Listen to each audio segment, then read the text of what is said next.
kid when I was young, involved in street activities. I used to be a weed dealer. So I used to sell a lot of weed, and I used to specialise in selling Jamaican weed, which was like the most popular weed at the time when I was young, like doing that sort of lifestyle. And I decided to try and smuggle some back myself. So I tried to smuggle back £6 of weed. It was only £6 weed. I didn't think I was going to go to prison for it. I thought the worst that would happen to me, I'd get a fine. Yeah. Because if I thought I was going to go to prison, I would have smuggled £20 or £50. Like the first time my ex came to visit me, she left in tears. I'm literally, it's mixed, it's ridiculous. This is what makes the prison the most dangerous thing about the prison is the mix. The man opposite me is doing 130 years. I never see someone with that. Who lives 130 years? Yeah, I don't never get that. Days where we're like, you gotta kind of be about what you're talking. You ain't be talking this gangster shit and acting like a pussy when they see you in the studio. Yeah. That, that ain't happening in where I come from. So I had to, like, I put my life on the line many times, and coming out of prison, I had no fear in me, and I started rolling around Kingston, and I let my presence be felt. My brother, that's why I put my life on the line, because to me, in my head, I couldn't come back to Jamaica, couldn't come back to England without making a success of myself. My dad's putting his life on the line. Yeah. Fuck the money. Yeah. They tried to run up on my dad 4 or 5 times. Fuck money. They put my dad's life at risk. Hits have been put on my dad's head because of me owing people money. Yeah. You get me? I owed the firm £40,000 when I was in Jamaica. And a hit was put on my dad because I'm in Jamaica and they thought I'm fucking living the high life in Jamaica when I'm just trying to make something of my fucking career. Yeah. Nyang! I miss her.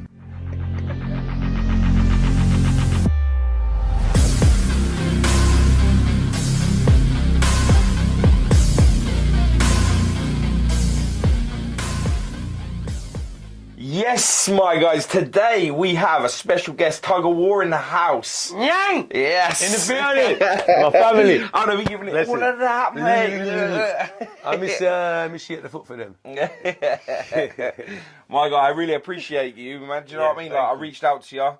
You reached straight back, I really appreciate you. We've got mutual friends as well, so that's always good. We have, definitely. Yeah, Stephen is a good... Yes, big up Stephen. Big up Stephen. Love you, man. Definitely. Yeah, real dudes, real Yeah, dudes. real like, guy, for real. That guy, his mind is powerful. Very, very. But I'm lucky to have him as a friend now. No, definitely. It's been a blessing in all of our lives, man. Definitely. Yeah, man. Yeah, man. So, Tuggawar, man, take me back to the beginning. Tell me this crazy, mad lifestyle you've lived to where you're at today, man. Let's go straight back to the beginning and just... Wow. How far do you want to go? Mate, do you know what it is? I love about my podcast, is a lot of podcasts they do. They try and glorify a lot of things along the way and stuff. You see, my podcast, I try and go as organic as possible. Yeah, of course. So, your story, man, you take me wherever you want to take me because, I just bounce off the information that you give me and we have our chat. How much because I know you know quite a bit about me already, don't you? Yeah, of course, man. Yeah. Of course, yeah. yeah. So what's it? So I know that you've always been music man, right? Yeah. So I know that you've always been deep in your music. I mean, you got your albums up here. Yeah. I play you in my shop as well. I get the whole Alexa. Yeah. Oh, thank you. Do you know what it is though? But when you say like Alexa, play Tuggawar, you ain't got Alexa in here, have you? No. So when you say Alexa, play Tuggawar, do you know what? Alexa needs to understand me a little bit more because she thinks she starts playing Take Me to War. No. Yeah. So like I'm like, no, Tuggawar. Yeah. And does it get it? She gets it in She the end. gets it in the end. She gets it in the end. We're gonna have to have a word with Alexa. Alexa needs sorting. Alexa needs sorting out, mate. We're gonna have to have a word with him. Amazon. For sure. So you've been like mad about your music. Where did all this come from? Is it a family thing? Did you come down in the ranks for music, or was this just started out with you? It started out with me, I suppose. Definitely in the music world. But there's a lot of talent in my family. There's probably some talented musicians on my mum's side. Yeah. And my mum's Irish, from Cork in Ireland. Mama War. Big up Mama War. Big up Mama War, love you. Yeah, like I said, it's my fault because we were supposed to have the biscuits. We would have been sponsored by Mama War today, but for sure. Yeah, it's my bad. Next time, part 2. Part 2, 100%. We'll have the biscuits and the cookies in the place. Yeah. Remember that, Mama War. Yeah, definitely. So yeah, mum's from Cork, Ireland, and my father's from Limassol, Cyprus. So, Is that the Cypriot side, or yeah, is that Cypriot, yeah, Greek Cypriot. Yeah, Greek Cypriot. Yeah, I've been that way. Greek Cypriot side. Yeah. It's nice, man. Very nice. Yeah, beautiful little paradise. Yeah, 100%. There's loads of Russians and that lot there now. Like they set up their hotels. There always has been. Yeah, yeah, they've been setting up. They got some nice hotels out there. Nice. You know? Yeah, Really a lot of nice. Russians on a lot of hotels and clubs Yeah. Because my brother owns a strip club out there. Oh yeah. Yeah, so there's. I might not have been to that one. You might not. Yeah. It's on the main strip on Liverpool. Yeah, I don't know what you're talking about. No. Of course you don't. It's not your world. Nah, it's not. I wouldn't even recognise. I just walk straight past it. We wouldn't even know what it is. Good to go. Yeah, so like, there's a lot of different cultures in Cyprus. There's a lot of different cultures now. Yeah. It's more multicultural than it was. Yeah, I mean, when I went there was like, it was just super nice, you know. I didn't meet too many of the natives that are there. It was mainly like where I was. It was because it was all Russian owned there. Right. But they were just so nice, so helpful, you know. Like, because you always think like Russian, you're going to be stiff. Do you know what I mean? But they weren't. They were like super nice and that, like, you know. My experience of them out there was, like I said, my brother owns a strip club, so most of the girls that worked in the strip club were Russian. And my uncle, his job was to bring them over. Oh, yeah. So like my uncle's designated job was to scout the girls, and most of them would be from Russia. So his job would be to sort their visas out and bring them over and bring them to the strip club. Keep them. And keep them there. And they're lovely people. Yeah, lovely people. Yeah, definitely. Yeah. So your mum's Irish, huh? Yes, mum's Irish. But is she Irish. like stern Irish? Yeah, very stern Irish. Your mum was the boss, huh? Yeah, well, Papa was a boss as well, but yeah, it was a clash of bosses there. It was a clash of bosses because Mum is definitely a boss. She's definitely how the the boss. hell? The main boss is How Mum. the hell did your dad from Cyprus meet your mum from Ireland? Oh, I think they met in London years and years ago. I think in Camden Town. Yeah. I think originally my dad was a minicab driver. He come over to England and was working as a minicab driver in Camden Town. Yeah. And my mum was actually the controller. Oh wow! In the station, I think that was one of her first jobs when she came over from Ireland. So that they met like that long time ago. Wow, man! Long time before me. Loving the cabs. yeah, exactly. Yeah, I feel like it's good, man. Yeah, definitely. So I grew up multicultural. You know, half Greek Cypriot father, half Irish mother, Greek Cypriot father, born and bred in Hackney. You know, and Hackney's like. I say this all the time. People probably heard me say it many times. It's the most multicultural place in the world. I've never seen more multicultural place. If someone could point me in the direction of a more multicultural place than Hackney, I'd like to see it. It's one of the most multicultural places in the world where is for the size of the area, so many different types of people. Yeah. So many different types of people. So, which was kind of ideal for me because I'm mixed. Yeah. I'm half Greek, I'm half Irish, and I'm born in Hackney. And I grew up with around nearly every race you could imagine, every kind of culture, and a strong Caribbean culture around a lot of Jamaican culture. Yeah. And hence the reason I fell in love with reggae music at a very early age. Yeah, same, man. I love it. Yeah. Yeah, very one of the most infectious. Oh, 100%. music It don't matter whether it's raining outside. You put on some reggae and you feel like you're ready to just jump in a convertible and hit that sun. It's amazing, isn't it? Yeah. It's one of the most uplifting musics in the world. Yeah, music I love, man, for sure, 100%. Definitely. So, and aspired to be an artist from a very young age. From even very, very young, from in school, you know. Even to, and I aspired to be a dancehall artist. Yeah, I was going to say, what genre were you? Dancehall, always been dancehall. I've had a very strong love for hip hop as well. So my love for music is hip hop. I got equal love for hip hop as well. But I'd say dancehall and reggae maybe just have the edge over me. That's the culture I grew up around. But fell in love with hip hop from a very early age as well. So that's the fusion of Tuggawar is like hip hop and dancehall reggae music, you know. I'm not just dancehall. I'm from Hackney, so you see my sound is original. I like to keep it original, authentic. What age were you when you started putting stuff down? What, like pen to paper? Yeah, and like on the mic when you started like ripping out on the mic. Like when was it? I started chatting them. I started doing house parties and shit from like 14, 15 years old. What was your first time like?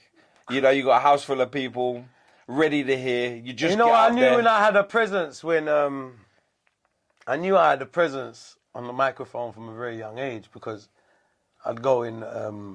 My friends used to have decks at the time. Jungle music was a hot thing in the 90s, early 90s. I remember that time. You remember the era? Yeah. So like jungle we was all spitting to jungle and like I would go I'd go to like my mates' places and they'd have their decks there and I'd MC. And I ended up having my own turntables in my house. And it was like a daily routine. We used to call it a rinse out, where we just a daily routine of just vibes in and jamming on the mic and playing records, jungle records. I had my friends, they'd be DJing and whatever, until that turned into house parties. And then I remember from a very early age, me having a big presence at the house parties. And I became like a little celebrity in my community before I even became an artist. So I was like a celebrity MC from a young age. Until like friends, go on the mic. So that's how it started, when people just wanted to see me on the mic. We had like these school discos, man. This one guy used to throw them all the time. Yeah. And all the kids that MC'd at this place, man. I wasn't very good at spitting, but I could hear the music. I hear the music. I feel the music. You know. Yeah. But you know, you'd see all these kids and they were MCing at these parties, the same parties every weekend. Yeah. Man, they were straight away. They had a hierarchy straight away, you know. Definitely, and that's how it starts. And where I grew up, that was the core of making your name. Yeah. You know, you had to do it in the streets. Yeah. You had to do it in the streets. So it's crazy. Like I come from. My career has gone through so many transitions of music, where we started from the very grassroots street level, and you had to be out in the streets and the clubs to even get a name or a buzz. You know, now you can do everything on the internet. Yeah, you know, the world's a lot smaller place now. Yeah. You know what I mean? When did you find yourself? In sense of? Well, like you see now, like you do your videos every day. You've got your special.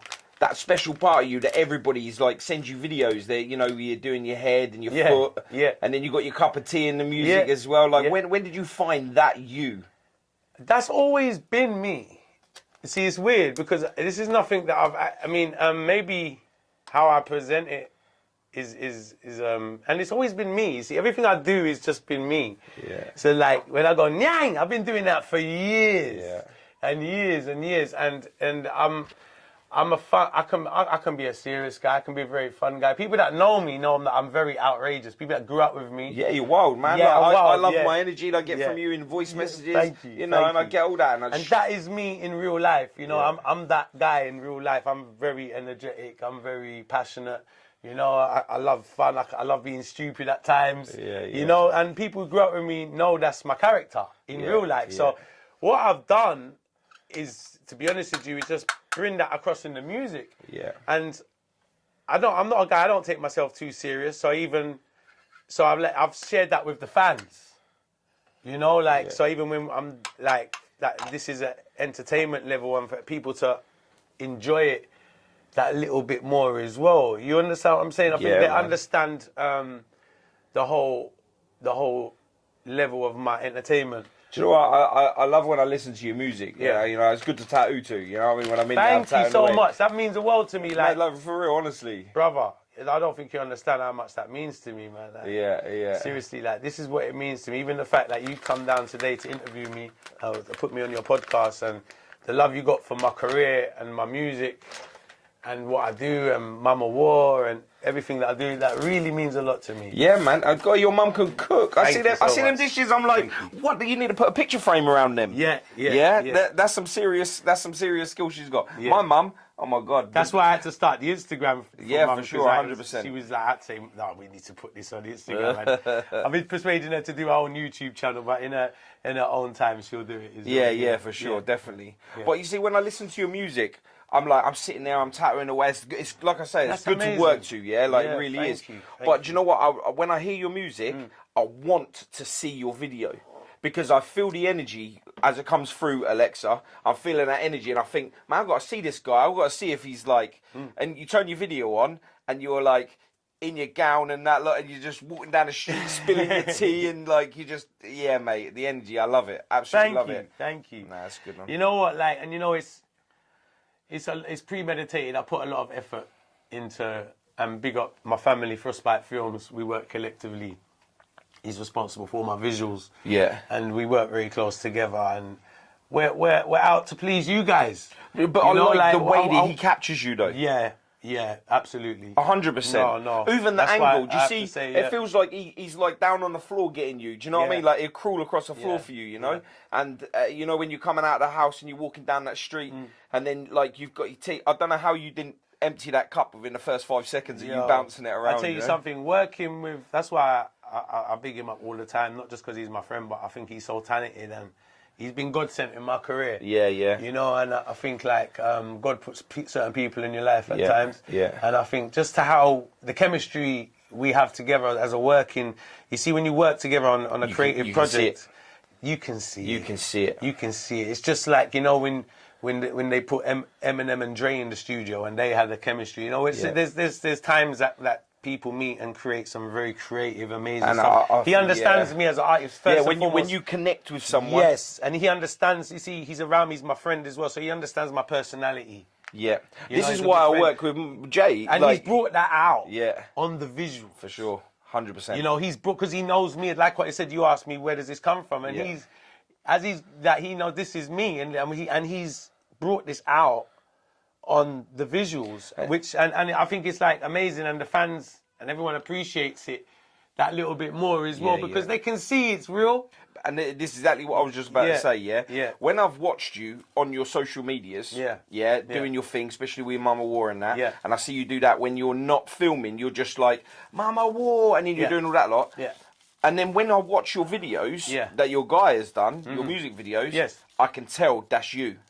Yes. You understand? Of course, you can see. Yeah, you see people, they live this fake life, they try and produce this fake life. Yeah, like, man. you know, they got all of the stuff and it's like, you know, rented or borrowed or anything like that. You know, once that camera goes, there's someone in the trailer in the cars away, they're doing all that. But with your videos, man, that's all you. Thank you. And you know what? Like, I've done so much different variety of music videos. And it's that's cliche. Every artist can do that. Get the girls, the cars, the thing, and like the fake lifestyle that you portray to the people. And I don't think that even doesn't even make sense nowadays to me. No. You know, it doesn't make sense. Who wants to see that shit? You know, like well, kind of. I just prefer to, and we can do that. I've got videos where I've done stuff like that, but it'll be a one-off, and it will be for that specific project. You know, they know that I'm not about that. I remember I done a. We hired a Rolls Royce for one video, man, and I made sure. A nice Rolls Royce, right? But I made sure the next video was in my focus. Yeah. Because I ain't got a fucking Rolls Royce. Do you understand what I'm saying? So well, I want one though. No, we want one. We all want one. Do you understand what I'm saying? But it's like.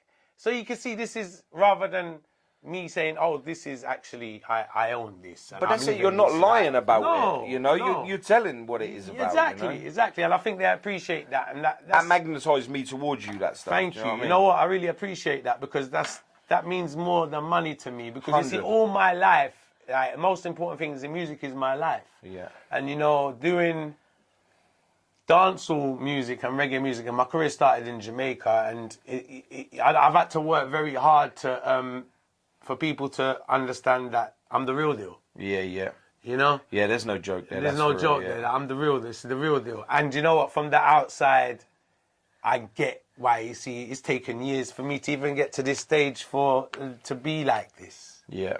You know, because it's been a long journey for me.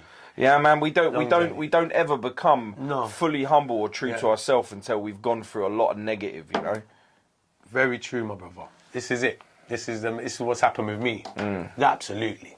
So you were saying about Jamaica, like your career was out in Jamaica and that lot. Like, tell me how it come about you being out in Jamaica. Well, like I said, I grew up in a Jamaican community in Hackney and fell in love with the culture at an early age, and I was a street kid when I was young, involved in street activities. I used to be a weed dealer. So I used to sell a lot of weed, and I used to specialise in selling Jamaican weed. which was like the most popular weed at the time when I was young. Like how skunk and Well, you say flavours weed and Jamaica together, you put that, but everyone's wanting that stuff because they think that's where it come from. Like, right, yeah, right. yeah. And we like I have the name for like the best weed in England, the best Jamaican weed you've ever seen in your life. Like seriously, the best of the best. And I got a name for it, and people would come and see me for it, and I became very popular for that, along with my music as well. So I was known for weed and music, chatting from a very young age. I was on pirate radio stations, stuff like that.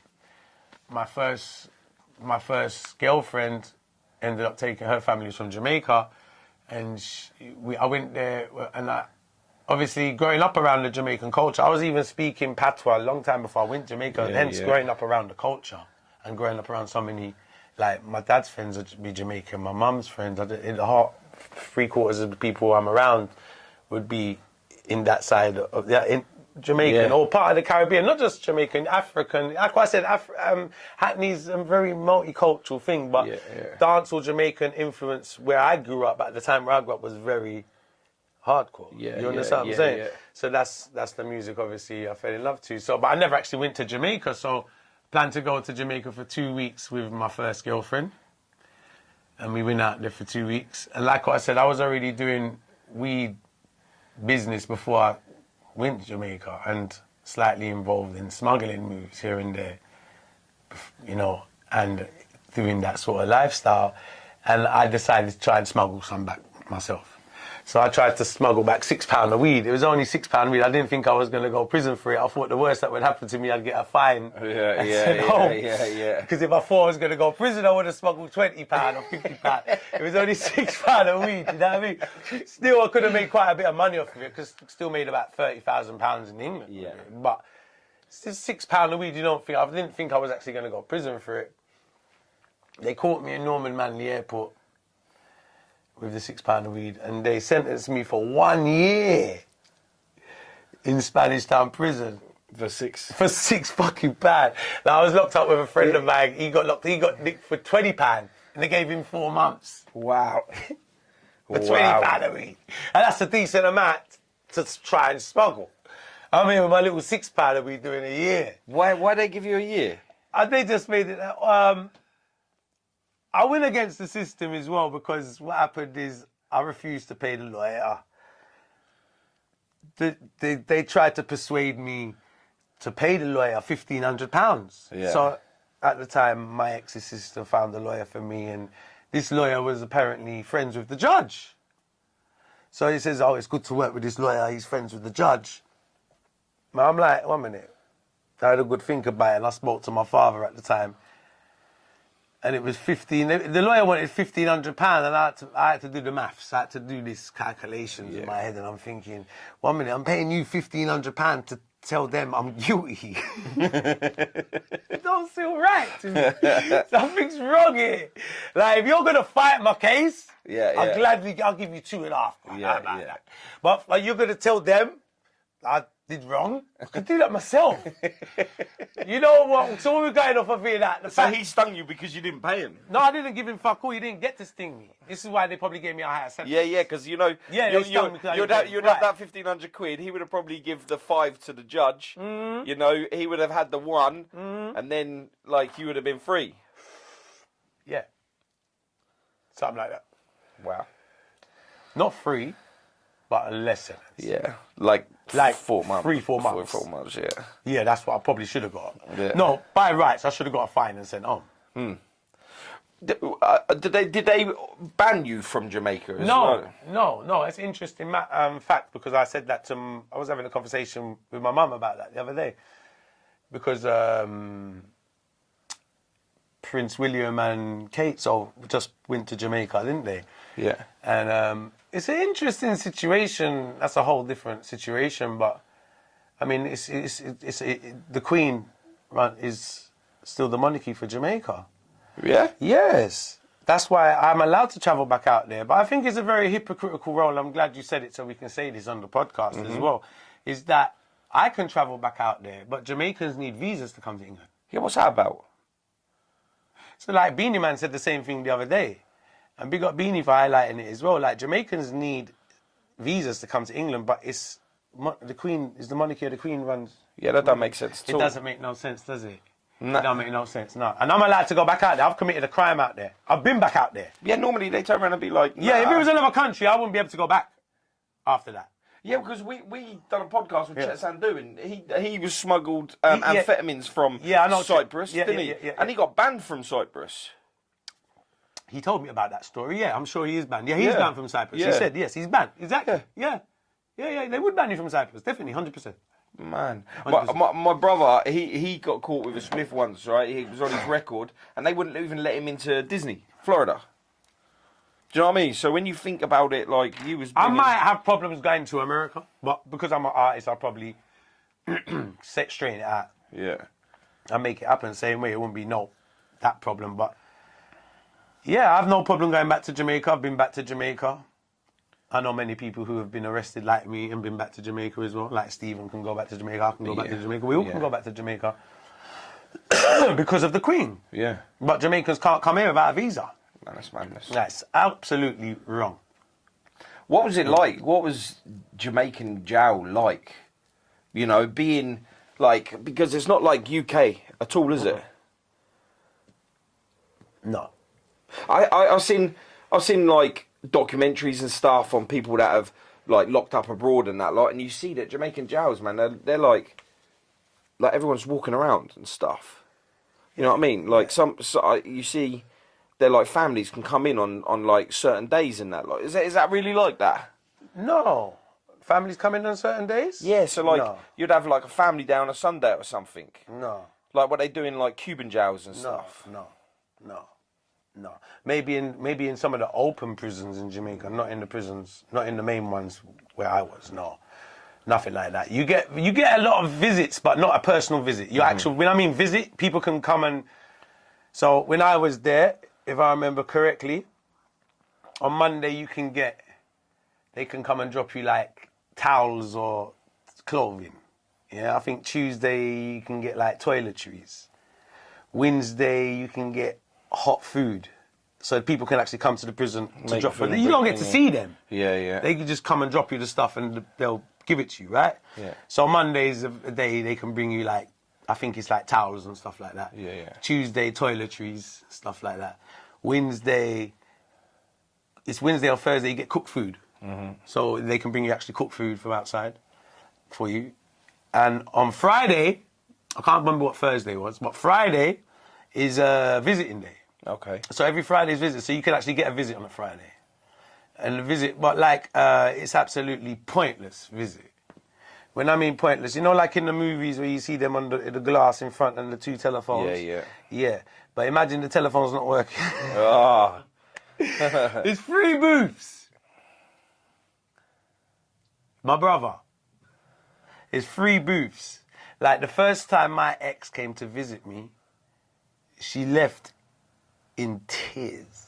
Oh, I see loads of women and families and coming to visit their guys or family members leave in tears from the brutality from the soldiers and the guards. Really? Yes. So absolutely ridiculous, disgusting how they treat. Forget us, we're prisoners. We're getting treat like shit anyway. Mm. We're meant to be. We're prisoners. Yeah. To a certain degree. Right. But they're visiting. Your grand might come. They're treating them like... They're not the criminals. They ain't criminals, bro. They come to see their people locked up. Yeah? Yeah. So it's already emotional anyway. Already. To get out on top of it. And on top of that, they come and bang a big rifle on the table going bang! And that's the start of your interview. So your interview gets kicked off with the... How long do you get? 2.5 minutes. What? 2.5 minutes? 3 if you're lucky. Wow. I don't remember being in that booth for more than 5 minutes. How many is allowed to come in that time? 1. Just 1? 1. Man, so if you want to see your missus, you see your missus. So if you want to see your mum, you got to miss out on your missus. Something like that, yeah. You can't see 2 at a time. No, there was only 1 at a time. And my first visit, I took the wrong booth, so it was 3 booths. Only 3. Yeah. So you queuing up and they're coming and the guards call you, say your time, whatever, right? And they bang the rifle on the thing, say go. it's the most intimidating visit you've ever seen in your life. And like, by the time they've banged the rifle, she's in tears already. Like, the person who's come to see you is like, what are you gonna talk about? Like, just the state, what she's seen going to visit you. She was worried for you before she got in there. Yeah. Now she's there. She's more than worried. But like, the thing is, you understand what I'm saying? Like, they're thinking, fucking hell. They don't want to go back there. You know, it's too emotional because he said it's emotional in the first place. And then going through that, you're like, oh, it's taking the piss. Yeah, like if I've got to witness this for 2.5 minutes, you imagine what you're going through as well. Right. And the thing is, when you turn up at the window and she's crying because, like, you spend 2 minutes probably trying to calm her down, going, babe, it's all right. That's right. And that's the end of it. It's done. Yeah. Literally. And I couldn't hear her because the first time, my first interview, I mean, the phone's not working until I got to realise out of these 3 booths, only 1 phone works. So after, obviously, I clocked out which one it was. So it was like, I think the middle one worked. So I said, all right, I ain't taking the left for the right. So anytime they call me, I said, no, I'm waiting for the middle.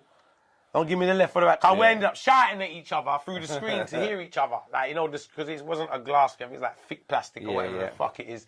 So I end up shouting. If you shout loud enough, you can work it out a little bit. Yeah. So that was the communication, because the phone ain't working. So you're just shouting at each other through this screen to talk. And then, like what you said, then bang again. And then they're literally dragging them away and dragging you away. Like, and that's your visit. Wow. Yeah, and that's the visit. And then that's you can get that every Friday if you want. Ain't very nice? Nah, man. Nah, ain't very nice. Do you know, you find yourself, like, I think here prisons in the UK, like, they're making you almost want to go back. You know, like. Well, this is I get that impression. You know, and then imagine if some of the people from that go to prison here end up in prison in Jamaica, Cuba, Mexico. It's a big shock to the system. It'll make you never want to offend again. Yeah, it's gonna humble someone differently. See, a lot of them out here, don't mind come out, do the crime because it's not I'm in there to scared of. Yeah, and of course. Do you understand what I'm saying? When you walk out of where I walked out of, you don't want to go back in there. Do they separate the prisoners like they do with you? So, like, say for instance, like you went in for weed and stuff like that. No. So when you get lifers that are in there for murder, they put them separate. Oh, I wish they did. Don't be silly. No, that's crazy. Saying, like I'm literally where it's mixed. It's ridiculous. This is what makes the prison the most dangerous thing about the prison is the mix. This guy's the man opposite me is doing 130 years. I never see someone with that. Who lives 130 years? Yeah, I don't never get that. Right? No, he's doing 130. He's appealing against it, but his current sentence is 130 years. I'm done 6 months. Yeah. I don't really want to piss him off, do I? A lot of them ain't got things to live for in there. So, like, small sentence people like myself is mixed up with lifers. Yeah. So it's ridiculous. Is the tariff the same and you get a year, do half? No, 3/4. Okay. So out of the year, it's 8 months, but it's a fine and confine. So if you pay the fine, I've done 6 months because I paid the fine. Yeah. So it's fine and confine. If I didn't pay the fine, smart on that one. Well, it's not really smart. It's like, oh, you had to do it. No, you don't have to. That's another money making racket. Okay. You pay £1,500 and get 2 months of your sentence taken off. Yeah. It's when they sentence me in the court, they say missing off you get sentenced fine and confine. Now the fine is optional, so you don't have to pay the fine. But if you don't pay the fine, you do all of the time. You get me? Yeah. So if you pay the fine now, they knock off 2 months of your sentence. So you do 3/4. Yeah. So it would have been 8 months if I didn't pay the fine. Pay the fine, goes down to 6 months. Yeah. They knock down 3 months off of it. For the fine, sorry, which is that was worth £1,500. Paying the solicitor weren't worth it to me, but that was worth it. Yeah. Yeah, so I paid the fine. My dad paid the fine at the time and got a couple months cut off the sentence. When you got out of jail, did you automatically come back to the UK? No, I stayed over there for years. Yeah. How many? 3 years before I come back, and then I come back over here and been over there for another year. I've done 4 years in Jamaica, over 4 years. Yeah. I lived out there for about 4 years. Yeah. What was you doing when you come out? You stuck to music? Always doing. I stayed in the country to do music. Yeah. I was locked up with Sean Paul's father. Right. Garth Enriquez. Yeah. R.I.P. Garth passed away not too long ago. R.I.P. Garth, which is I big him up when people ask this situation because it's real. There wouldn't really be a tug of war without Garth, because Garth is the man responsible for keeping me in Jamaica. Okay. Now I was in the prison, and there's a few artists in the prison. So Jacquior was locked up with me at the same time, and Zebra. If anyone's familiar with these artists, and loads of prison artists as well. And Garth Enriquez got locked up for 6 weeks. Garth Enriquez is Sean Paul's father. Yeah. And he got sentenced for 6 weeks for driving on a suspended license. Oh. Fuck, stupid little... Yeah. You shouldn't have even been up there. You know, you shouldn't be going in prison for that. Anyway, he's doing 6 weeks of driving. That's how silly it is. So a 6 week, he's in with the lifers as well. He's on a 6 week sentence to Geezer for driving a suspended license. He's in the same section as me with all the lifers and the murderers and the rest. Yeah. So anyway, we knew at the time, Sean Paul wasn't the superstar he is today. Yeah. He was a known artist in Jamaica, but Give Me the Light didn't even come out yet. So this is before Give Me the Light. This is like his early songs. You know, he was a known And that was artist. fire when that come out. Yeah.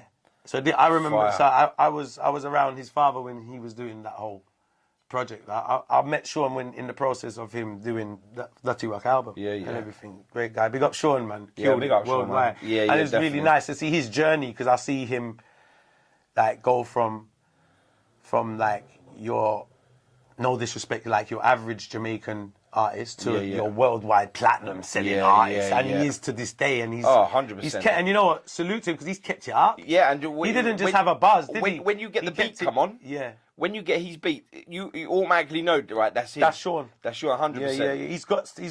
He's got like a distinctive voice for dancehall that we'll all become accustomed to. Yeah. And he's a legend in the thing, yeah. So it was very nice to have his father in my life in the early part of my career. So I was locked up with him. We was on the same section, we was on the same floor. So he's like 5 cells away from me, opposite where my cell is. It's a very dangerous prison. You don't really talk to people like that, you know? Yeah. Keep yourself to yourself. Yeah, because as soon as they know that you probably got money or you got fame or something, they automatically... Well, we all knew it was Sean Paul's dad straight away. But like we said, at the time, you don't give a fuck who it is. It could be Michael Jackson's dad. We don't care. Yeah. We're in prison. We're in Spanish Town. We want to get out of here. This is hell. This is hell, you know? So, like, no one gives a fuck about what you're doing in prison. Yeah. Like, who it is in prison. You're all equal in that motherfucker. Do you get what I'm saying? Yeah. Everyone's equal in that motherfucker. Like, money or no money, you're all equal in there. You know what I mean? So, you don't really care about that. So, I didn't really pay much attention to it. And I knew he was 5 shows away. We didn't even speak to each other. We didn't even say hello to each other until one day, Easter Monday, they done a stage show. So, they opened up they let us out for the whole day, because it's like a 21-hour lockup. Yeah, it's 21-hour lockup. So on Easter Monday, we was allowed to stay out for the whole day, and they allowed us to have a dance, and they got a whole sound system set up in the prison. Yeah, it's a good one. Good one, Carnival. Why? The best. Wow. Jamaica is a different place when it comes to music. Yeah, I can imagine. When it comes to music, is a different place. When it comes to music, a whole different place. Even in the prison, they got a band section in the prison. Yeah. Yeah, you can rehearse every day in the prison, but you have to sign up to I couldn't sign up to the music. I wasn't doing a long sentence. So if you're on a long sentence, like the steel drums and all that. Everything. Boy. Electric guitars, bass guitars, pianos. I like that steel microphones. Drum, you know? Everything. You can do a full rehearsal in the prison. Making albums and stuff in There's songs have been Jacquior's recorded songs in there. No way, really? Yeah, there's songs behind these prison walls, longing for. They're recorded in Spanish Town prison. Imagine that. Yeah. Boy. So on Easter Monday, they allow us to do a stage show, and the stage show gets kept on our section. Now, is about 400 people on my section, but 1,800 people in the prison. Is it all musical or theatrical? Musical. Yeah. All musical. We carried the sound system over early in the morning. I helped carry the speakers, bands from the music section. Yeah. I remember helping them do it all day. We set up the whole thing. And and I performed twice that day. So the main stage show was with the bands and Jack Ure, you know, the artist called Jack Ure. He was obviously he's locked up in the prison. He's the biggest artist in the prison. Wow.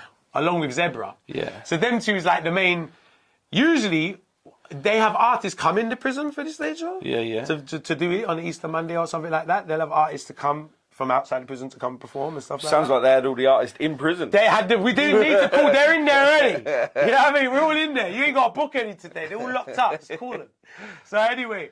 We see how, so like, I'm talking about bands and they rehearse every day. So they got their show locked because they're rehearsing every day, you know. So like, they're actually rehearsing every day in the prison. So they work well together. Anyway, a few of my friends from England was actually on the bands. A friend of mine called Mark, who was locked up, he's from Hackney as well. He was on the band, and big up Dan Man. He was on, Dan Man, he got released before but he was part of the music section, and he left his guitar, and they used his guitar for the same stage show. Anyway, 1,800 people in the prison. 1,800 people come to my section for this stage show. So this is the 1,800 people stage show. Wow.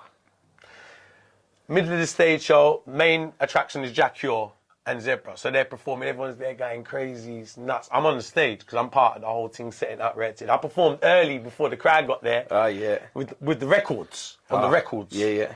Before the band set up. So the first performance was with the records before the band set up. And then now the band set up, I'm just sort of watching them because like it's the big boys' time now. I'm only a small artist at the time, so I'm watching Jack Ure. Taking notes. Yeah, and enjoying the show. We're in prison, enjoying the fucking show. Anyway. They're playing the Bob Marley rhythm, and Jack Ure's like he's in the middle of his set, and you know, like they have a little breather in the middle of the set, and the Bob Marley rhythm's playing, and he calls me up on the fucking stage, and I perform, and I mash up the whole fucking prison. How did that feel? Jackie calling you up? Insane, surreal. I talk about it to today because, like, for me to have the love for reggae music, what I have, and wanna, it just shows like destiny is kind of a crazy thing, and everything's kind of meant to happen a certain way, because when you look at stuff that's happened in my life, that's why I look forward to making the movie about it, because it's crazy. It's crazy. It felt like this ain't real. Yeah.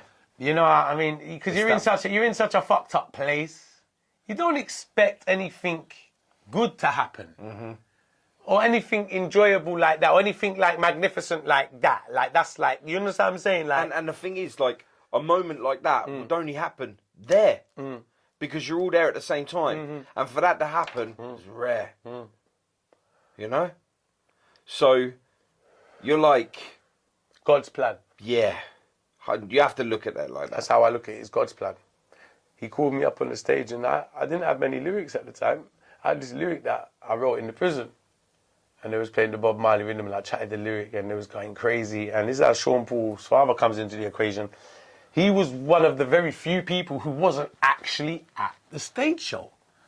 He was probably in a mood or whatever. He was at the other side of the prison washing his plates.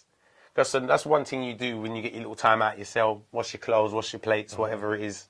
Fill up your bottles of water, because there's no water in your cell. Right. So you got to fill up like 6 bottles of this before you go locked down, because there's no water in your cell. And they might not let you out in the morning, so you better have enough water in your cell. Yeah. So he's doing stuff like that. He ain't interested in the stage show. And they're running around the prison now. The white man, I'm on the prison. The white man, I'm on the prison. While he's washing his plates. So they're making such a racket about it. Like the white, and I'm not the only white man in the prison.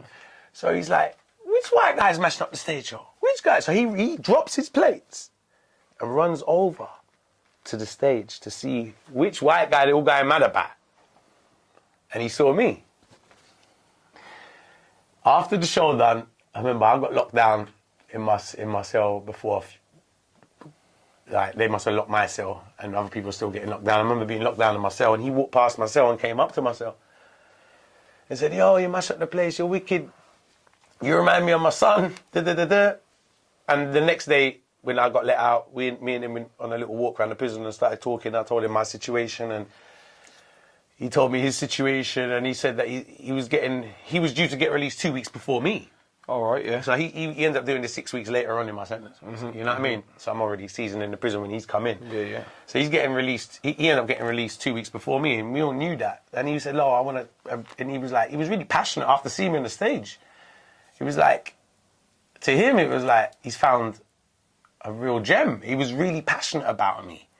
Really passionate, like, on an honest level that he liked me as a person and he saw a big talent in me. And was both there in very tough surrounding situations and both going through. So we related to each other because of what we was both in the same section. We saw the same bullshit we had to put up with every day. And he really respected me and really saw talent in me and a future in me. And he was passionate about keeping me in Jamaica. He was asking me what's going on. And I had other things going on in my ex's life at the time, because she ended up getting sentenced as well, and she had some family issues going on. And I was telling him about my whole life at the time, and I was saying, look, I want to stay in Jamaica to do my music. He said, look, I know producers, I know this. So he left, and a Rasta man in my cell had a phone. That's how I had access to a telephone. We had the phone in my cell. And he got the number, and a week after he got released, we thought it wasn't, because they was like, he's not going to call you. So my cellmates was like, he ain't going to call you. Just gassing you. Yeah, prison talk. Yeah, we used to call it prison talk. Yeah, sure. I'm sure they got the same name for it over here worldwide. It's prison talk, they would say. It's prison talk. And I started to believe them. You know what I say? Because you're in the fuck. I think, yeah, it probably is. About a week later, he fucking phones. And I said, yo, it's Scarf. Puts me on the phone. He's with Sean and Jason. And he puts me on the phone to Sean and Jason, and they all talk, and like he's there. He said, look, I'm arranging with the immigration for you. He says, a guy called Roy Francis, which ended up being a really good friend of mine. We got Roy Francis. He owns one of the biggest studios in Kingston called Mixing Lab Studio. Yeah? Yeah.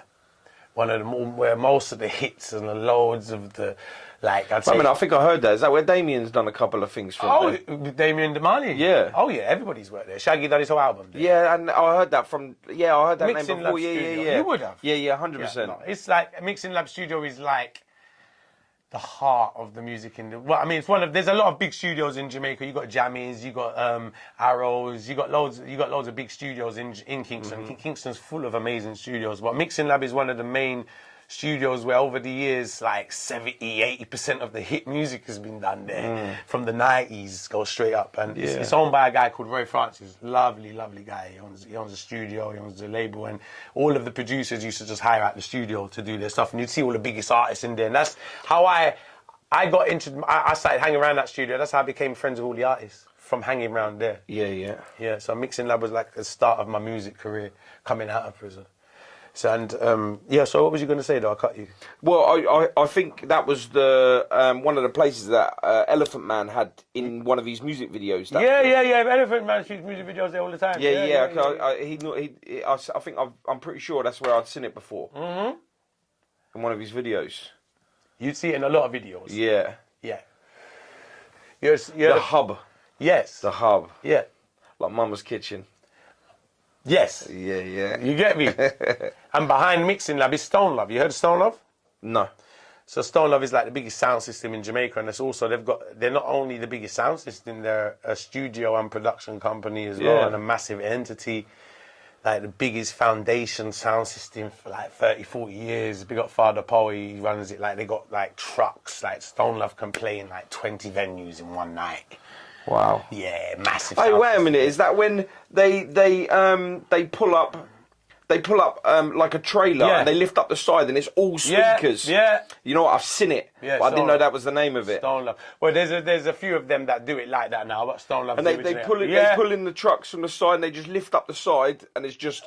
Well, if sometimes it'll be like that, or they just got all the equipment on the trucks as well and set it all up. And crack on like that as well. But there is the modern one now. They just lift it up on the side. They ain't got stack nothing, like a carnival floor. Yeah, absolutely. Mobile sound system.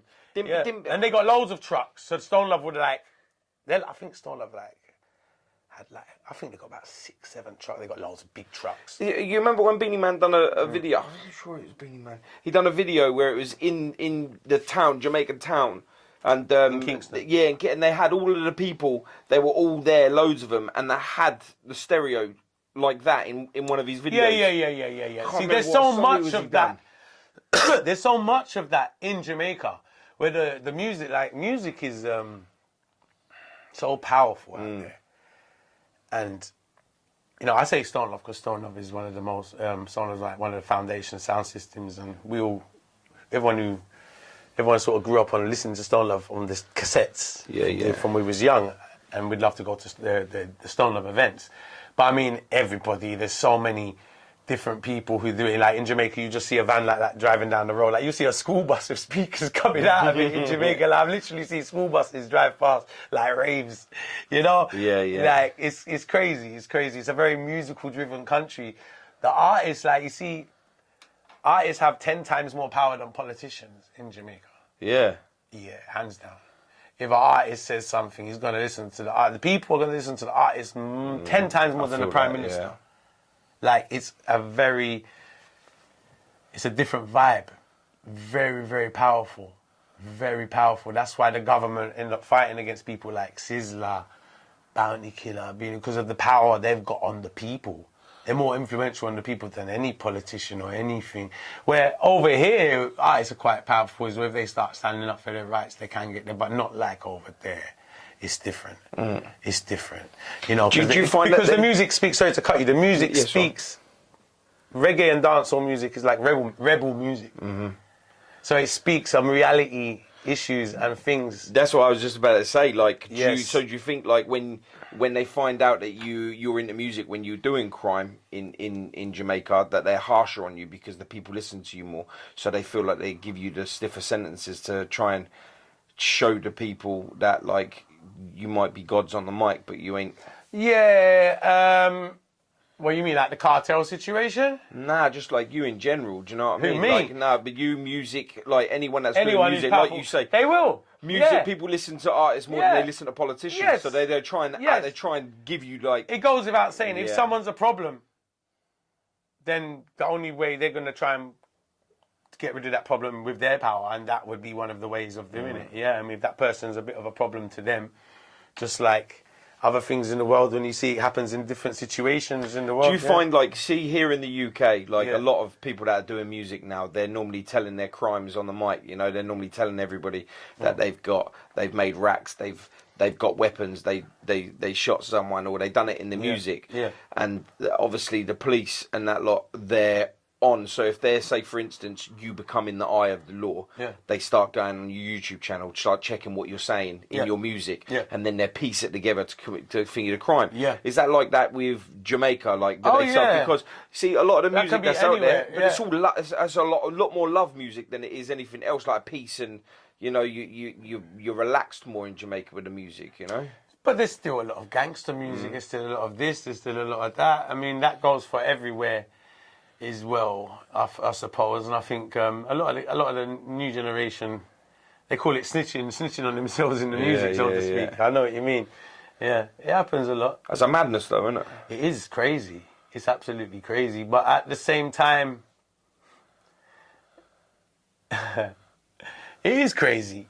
It is crazy. I mean, someone has to think what you want to say. You're going to say what you've done to the world. You know, like, I like to say, like, what I talk about stuff that I've did and what I was around, and you know, we're not involved in any of crime activities now. You know, like, I'm an entertainer. We're not into but everyone's different. You know, everyone's different. So I can't speak for another person like that. But I don't recommend, especially for young artists coming in the game and they're talented. You know, like, there's a lot of talent behind bars, man. Yeah, that's what I don't like to see. And in the ground. This is what I don't like to see, you know, because a lot of them are talent. So I just like to see guys use their brain and use your talent. You've got a great voice, you've got great vocals, you can rhyme good. Use that as a way to get you out of a situation. Yeah, whatever way you've got to do. Like, with my music career, I'm very passionate about that because I worked my whole life to get out of it. That's my goal. And I've got out of it. And then, like what you even said to me before we started the podcast, you know, we constantly, every day, have to try and stay away from certain things. Triggers that might draw us into some of our old ways. You know? Yeah. I still live in the hood. You know, so I still, you know, might see things that might trigger me back into my old ways or do things I shouldn't be doing. Throw me off path. Throw me off path, distract me, whatever it may be. You know, so that's always a constant battle, and that's a frustrating thing where someone like you, because you're looking at someone who's worked so hard to come out of that. How do you keep yourself away? How do you keep yourself positive? You see, for me, yeah, I'll give you my example because like it might spur you on to understand what I mean. Like you see me, I had to cut out a lot of negative people. I had to cut out a lot of negative like black clouds around me to be able to stay as positive as what I'm doing. Yeah. But on the other side of it, the reason why I'm staying positive because I'm positive on pain. So I lose my brother and I think to myself, if I don't stay positive, if I don't connect myself right with the universe, the bad that I'll put back into it, there ain't no way back from that. No. You understand? Yeah.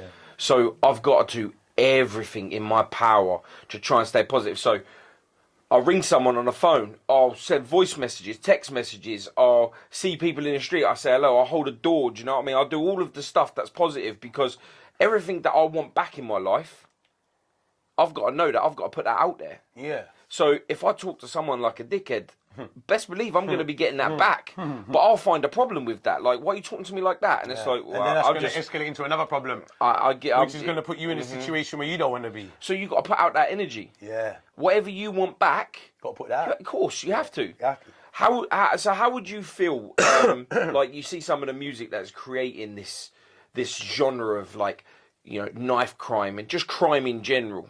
How would you feel like if your music was to create? Do you think the genre has created knife crime? Nah, do you know what it is? Like I've said this for a long time, yeah. Because you see, when I was younger and I was coming up, yeah, you know, knives, weapons, hammers, axes, it's all been a part of the street. It's always been a part. But the thing is, social media has made that glamorized it. Yeah. I wouldn't just blame. So I'm going to point out. I'm not just blaming social media, but it's one of the things. So say, for instance, yeah, if I'm here with you now, yeah, and someone come knock on your door, and we deal with it, right? Yeah. The man across the other side of town is not going to know about that for a week, because I haven't gone over town until Friday. Excuse me, right? So he won't know about that, right? Right. But if the next door neighbour saw us going at it with someone else outside, what's he going to do? He's going to get his phone out, he's going to record it, bang, it goes up on the internet. Not only is my man across town that I don't see until Friday is going to see it, but the world is seeing it.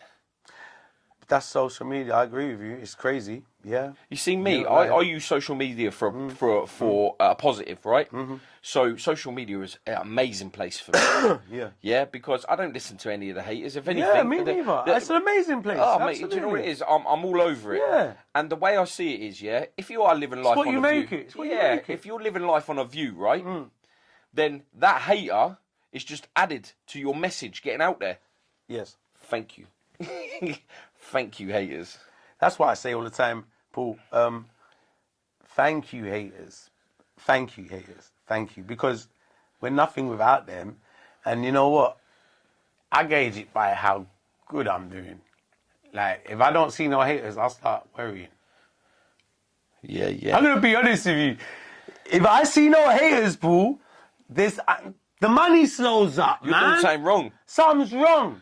No, it actually affects your bank balance here. Yeah, yeah, yeah. No, in my world, it affects my bank balance. I need them motherfucking haters. Because this person will be like, that man, and they'll send that, go, look at this fucking idiot, you know, and you're just like that. But really, they're like, well, man's doing good. You make a decision. You can have success and haters, or you can be unsuccessful and have no haters.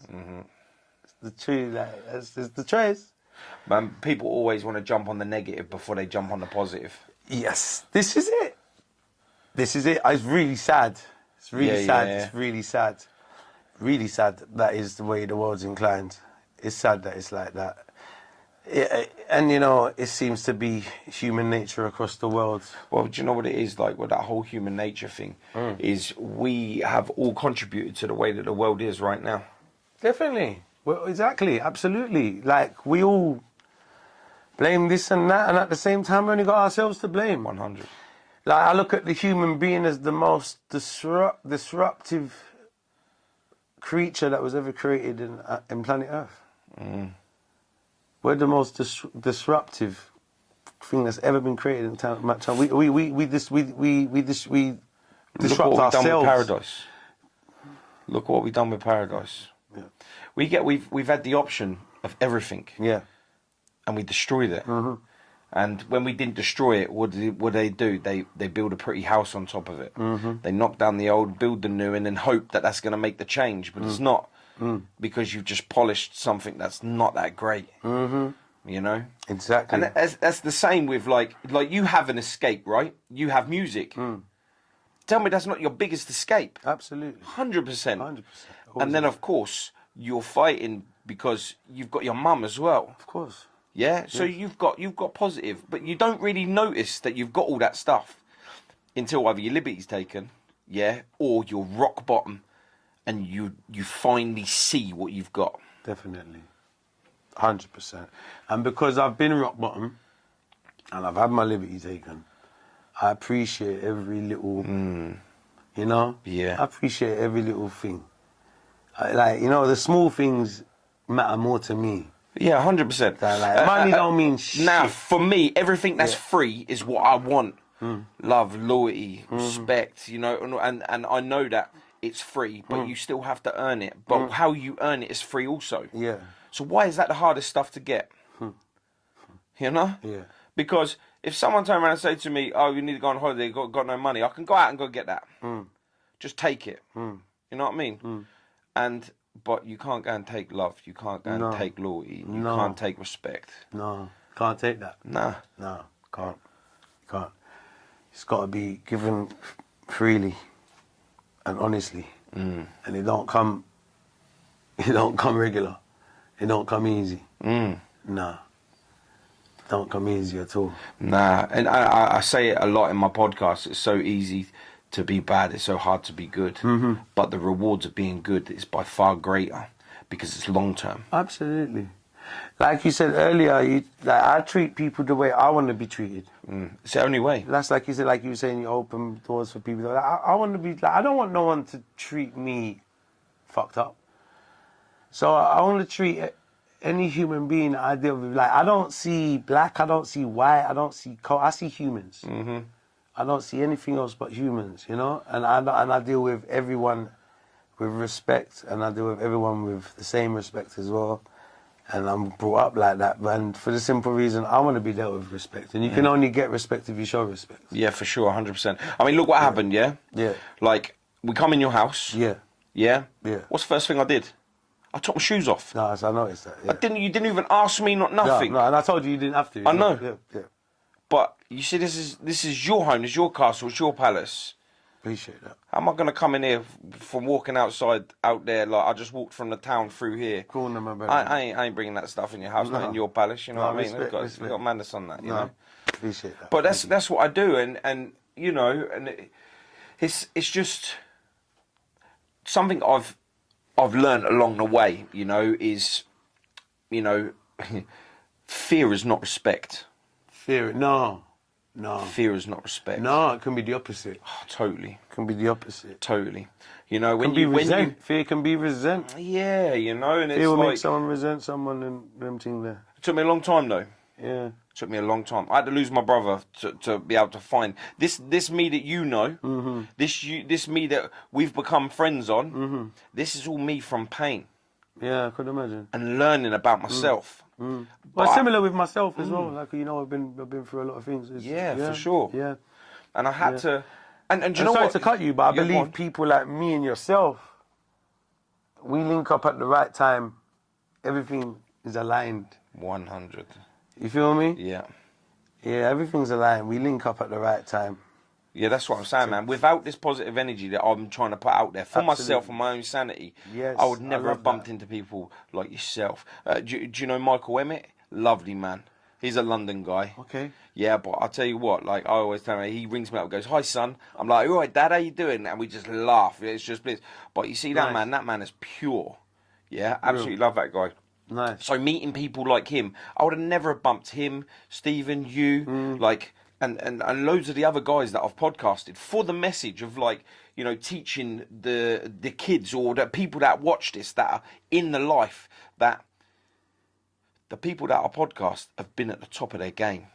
Yeah, they've been at the top of the game. They've been in the worst jails like yourself. Yeah, even though you had a talent, you had a career, you had everything in front of you. Yeah, it's not until we're older that we start realizing it. But what I'm saying is, in my podcast is, yeah, we're at the top of the game. But the message at the end of it is, why the fuck we do that? Why did we put the only thing that we can't replace, time? Why did we just give that away? Because the older we get and the closer we get to zero, the end game, the end of our world, that's when we start wishing that we had the thing that we can't get back, and that's time. Yeah, real talk. You know, because I know the older I'm getting, I wish I was counting back my birthdays and not forward. Of course.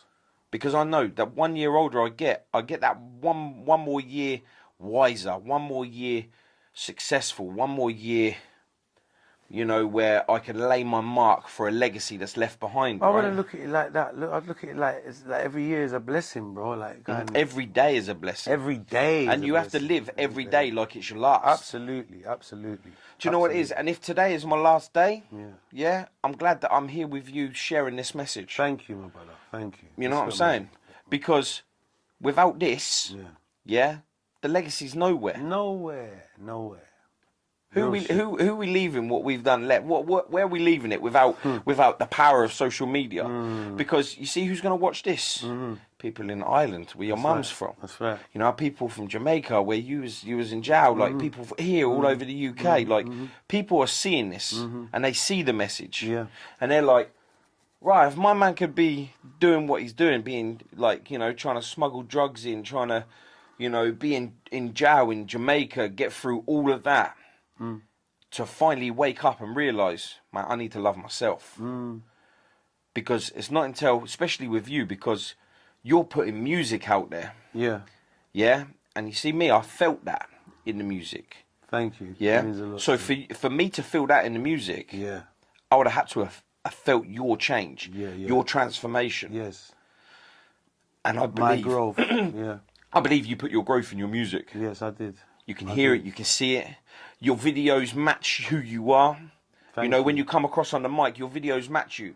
And like we said at the beginning of the podcast, your guy, you're blessed to have your guy because he can see you. Yeah. He's not trying to change you. No. He's not trying to do nothing. He's allowing you to be you. Me. And he's happy doing it. Yeah, that's the most amazing thing for me in the world. Absolutely. He's happy doing it, and he's like, you know, it's like my brother wants to see you win. You know, it's like, it's more than that. It's passionate. More than happy, passionate to see it and get it right as well. On every angle, you know what I mean? So it's a real team effort. Man, I've done stuff in my career, like in my tattoo world, where I've come across people that are in the same career as me. We've gone to conventions, you know, tattoo conventions where you go and you're tattooing for awards and stuff. Okay. And I've won a lot. How long you been tattooing?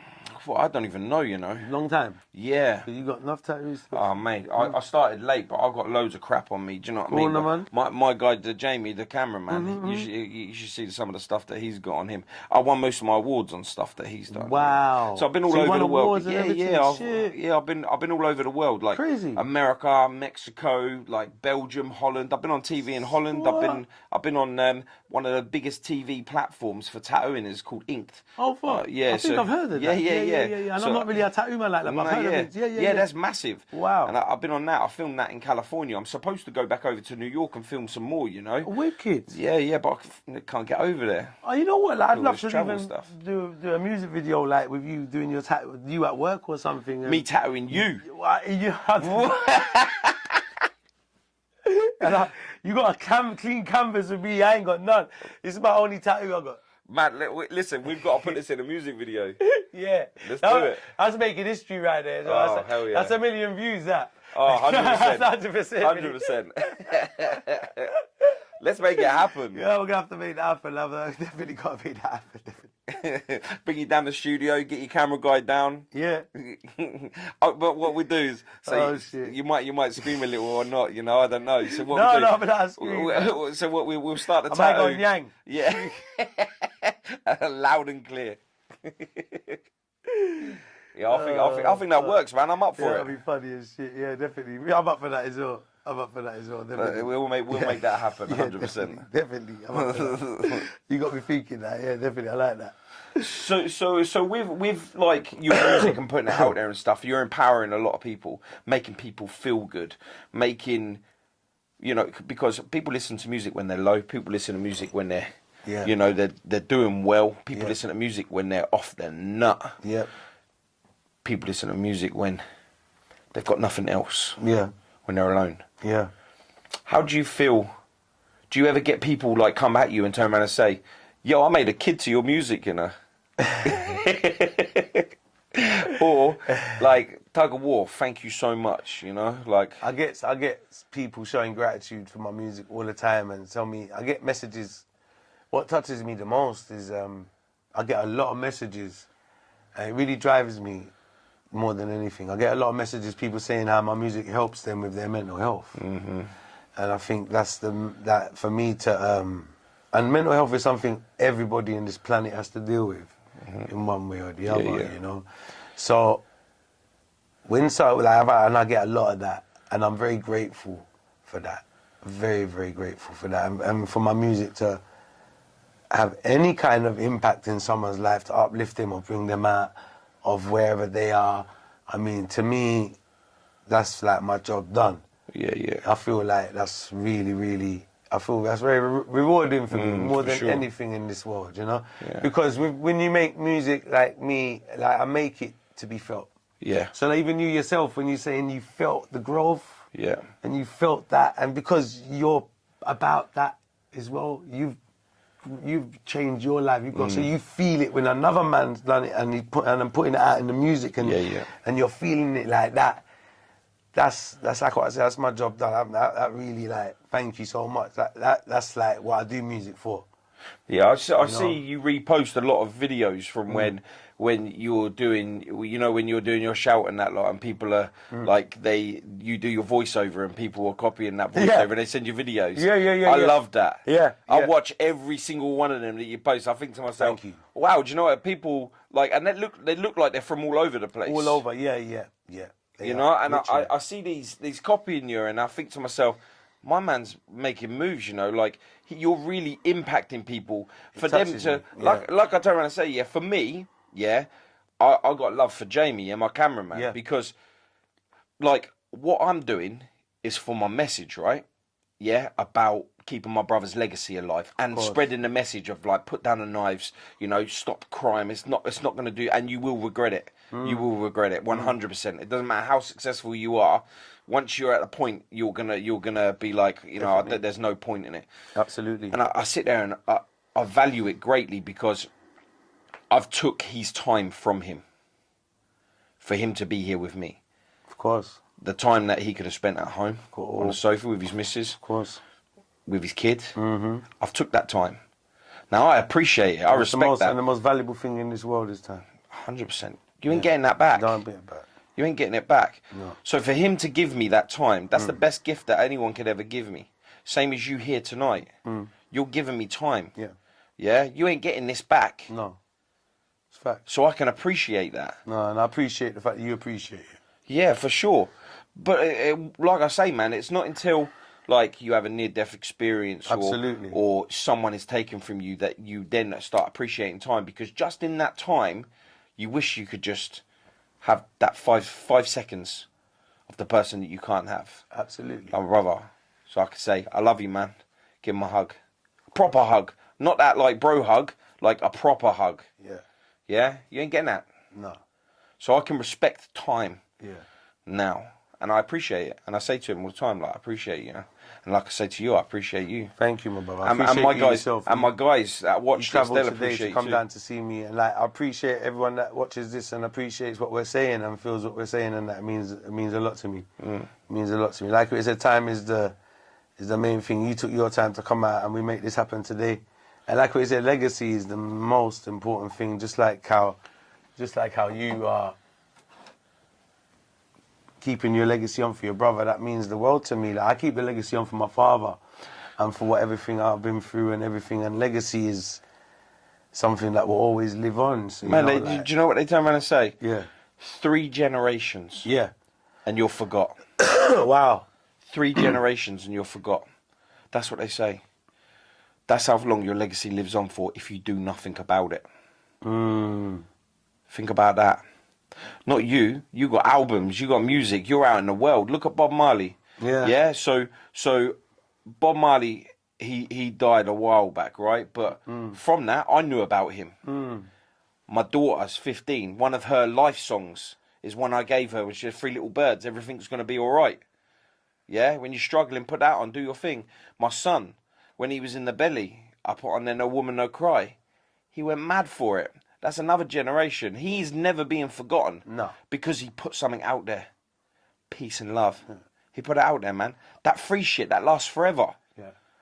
I done a radio interview last night with a radio station called Silk Radio, and we was talking to some people in Jamaica. It was a panel of people. I know Silk. You know Silk Radio? I know Silk, yeah. Yeah. We got the guys on Silk Radio, Mr. D and the whole crew, and there was the panel of people on the radio, and the question was, who was the biggest artist out of Bob Marley, Elvis Presley, and who was the other one? Oh, fuck. Michael Jackson. So it's between Bob Marley, Elvis Presley, and Michael Jackson. As who's the biggest artist? I said hands down Bob Marley. And that's not because I'm a Bob Marley fan and a reggae fanatic. No, it's not just because of that. Facts. Bob Marley is, to me, the biggest artist in the world. Like, no disrespect to Elvis Presley, his music doesn't get played in now like it did. Even Michael Jackson, it's not like that. Bob Marley is hands down. Well, and I think Bob will live on forever. And I think they need to crown Bob as like the greatest artist of all time. It doesn't matter what era, what mood, what weather you're in. You can always put Bob Marley on. Because of the message he sent. 100%. And what he stood for. And that's what makes, because you know what? It's not like he sang with feelings. Yeah, he fought for freedom. Yeah, and you hear that in the songs. Yeah, 100. Like what you said, where you say you feel my songs, and that's what I say. That means the world to me, because that's what it's about. Look how we feel Bob's songs. That's what music is about. You know, like music to me is a feel. Man, the No Woman No Cry. Yeah. When that starts playing. And he's supposed to come in, and he doesn't, and it carries on that overloop, where they just carried on playing. I know the part, and then as soon as that clicked in, No Woman, and then the crowd just go, you know, because that's pretty much the only song of No Woman No Cry that's played live, right? Even on his albums, you go through all of the albums that they ever done of Bob Marley, greatest hits, all of them. It's live. That one song is always a live one. Live one. Crazy. Unbelievable. But to show you, the reason why it's live is because it was to show you of how powerful that song was. That song was for the people. Like, you could hear the crowd and how the crowd felt that song. And we feel that song up to today the same way that crowd felt that song then. We still feel the song now. Yeah, I think that was the year where I think that the people of Jamaica, the ones that wanted him to be quiet, right. That's was right. when the shooting happened. Yes. And they was like, if you go to the show, you're gonna get shot. And he still went and done it. He was willing to put his life on the line. And that come across in the music also. That's right, it did, yes. You know? It did. And I feel like that's what you do with yours. Yeah. Yeah. It is. Facts. Very true, my brother. I put my life on the line many a times for my music. Many a time. Did you ever have any, like, within your career, your music career, did you have anyone that was, like, getting knocked out because you was turning up or anything, and they'd be green of you? What do you mean? Like, they're like, say, for instance, they were going to be on the top slot, and then you come in last minute. Did you ever get people that'd be like, "Nah, fuck this guy, I'm not having this," and people will have problems with you throughout the music career? In what sense? In like... So say for instance, I will get asked to go and do a TV show. Yeah. Yeah. So I'm asked. I may be like the 10th one that's been asked or whatever. Yeah. Because they asked 9 more people before me. And because they all said no, and then last minute they hear that I'm going to do it or whatever. So number 3 that gets asked turns around and says, "You know what? I'm going to do it. Try and take me off the top slot so they can keep their name, their rep." Right. You know what? that's what I'm saying. I put my life on the line because I come up in a very hardcore business, and I started in the frying pan, Kingston, Jamaica. The dancehall scene, the studios, just to get your foot in the door. Like, there was no internet. Yeah, yeah. You know, my brother, I was in like with the Lions then. I come out of prison and Spanish Town made me who I am today, going in prison, because what I did coming out of prison, I don't think I would have done prior to prison. After experiencing prison, there's nothing in Jamaica that I had fear for. Before I went prison, I might not have run down downtown Kingston, Tivoli, Jungle, Rima, all these places by myself. And then you had the leaflet people as well, like handing out the leaflets. Like most of the artists I see in the 90s and that lot. Yes, early the flyers. Yeah, and then the internet happened and all the flyers. So, like with music, do you feel like all that love, like, is not there anymore? It's like different. It's so different now. Like where before, if you wanted a rave, you'd have people go, give me your number, I'll drop you a line where the rave's going to be. Yeah. And you'll get a last-minute phone call. You know that a rave's going to happen. You get a last-minute phone call saying we're going to be on the Farmers Field, acre number 7 or whatever, and you go off and do it. Yeah, this is the start of music for me, and like being face-to-face with the people. That's how I made my name in Jamaica, because I didn't just get accepted as an artist. I got accepted as one of them because they like me as a person. And you can only create that relationship with anybody being face-to-face with them and dealing with them on a daily basis, especially in Kingston. The music fraternity is big and small at the same time. Everyone knows each other and sees each other. And if you're not liked, you're not getting nowhere. Yeah, yeah. Facts. No one ain't trying to help you, no one ain't giving you, that's it. You kind of blackballed before you started. Yeah. You know? So, like what you said, yeah, I had plenty of people like coming up. I had a lot of guys who didn't want to see me because and another thing is, well, me being the Caucasian dude from England, I'll be looked at as a double threat. Yeah. You understand what I'm saying? So I got that against me as well. So I really got to prove myself double. Yeah, because you're different. Yeah, because I'm different as well. And at the same time, you're rolling around the streets and you are what your name is in the streets. You have to be respected, and if you're a walkover, you ain't gonna get anywhere either. And I come up in the days where we're like, you gotta kind of be about what you're talking. You ain't be talking this gangster shit and acting like a pussy when they see you in the studio. Yeah, yeah, yeah. That that ain't happening in where I come from. So I had to, like, I put my life on the line many times, and coming out of prison, I had no fear in me, and I started rolling around Kingston, and I let my presence be felt. Yeah. I started rolling with some guys from Jungle, a place called Havana, and like a couple tugs with me, and I'd go play, and I'd be by myself, and I used to roll really unruly just to make my presence, because like you said, fear is respect, and for me to gain respect in my early days in Jamaica, I had to make it be known I'm not normal, and make it be known I'm not a walkover, and I'm the real deal, and this is serious, and no one ain't pushing me off outside like you. And so I kind of laid that down early in my career, and I come out of prison in that mode as well, if that makes sense. So I came out in this mode where I just survived this mad place. So there was the music industry was easy for me. There was nothing in the music industry to scare me, or Jamaica. There was nothing left in Jamaica to scare me. Where, like what I said, I wouldn't have gone to all of these places. Like, even looking at it now, I said, right, I really put my life alive. I went and performed places, and I've been on stage, and the place is getting shot up, like many a times, and ducking behind speaker boxes and all of that, just to do a stage show in some really crazy places that other artists wouldn't even go. Like, no way, no fucking way. And I'm doing that because I didn't have no fear in me, and it was like, you're gonna do it. Like, this is where it's at. So you're gonna do it properly. You're gonna do it, or you're not gonna do it. You feel what I'm saying? Yeah. And I was in it to do it. My heart was in it all the way. It still is. But like, I did put my life on the line many times, and I had to stand up for myself and gain respect in the streets of Kingston, because I stayed in Jamaica for years. So I had to gain respect. That's the real deal. Yeah. The real deal. And the fact that it just goes to show that you was out there for 4 years. Yeah. So, you know, for you to be able to survive in Kingston, there's no way you can do that with like, hi, how you doing? No. And I know Kingston like the back of my hand. No. And I roll everywhere by myself. I'm a very independent person. So as much as I've got little crews here and there and I've got a lot of people in my corner, I like doing everything by myself. Like I've done most of the most amazing things in my career by myself. Well, if you think about it, at the end of the day, you're only, you know, once the sun's gone down and you're in your home, you're on your own anyway. You're on your own. And you know, there's no one who's got you like you.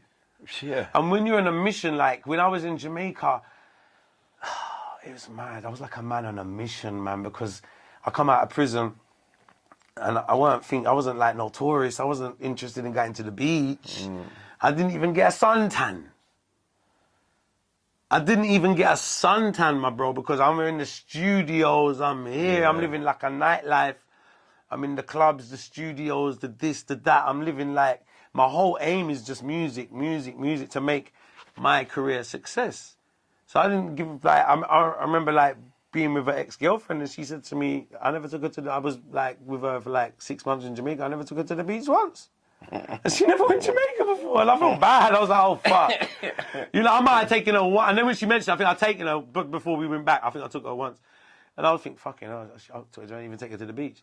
Because I was in this whole different world in Jamaica. Like, I'm just studio. And I was like around the places that I needed to be around to progress myself. And I didn't have no time to waste because I'm from England and my father was selling weed by the minute to sponsor me to stay over there. So while I'm in Jamaica, because it's not cheap to live in Jamaica. No. And like the lifestyle I was living, I'm living artist lifestyle, which is not a cheap lifestyle either. I'm driving a rental. Did you take advantage of that? What do you mean? Like, with you living a life and that like over there, that you were saying your dad's selling weed to be able to keep your lifestyle going over there. Did you take advantage?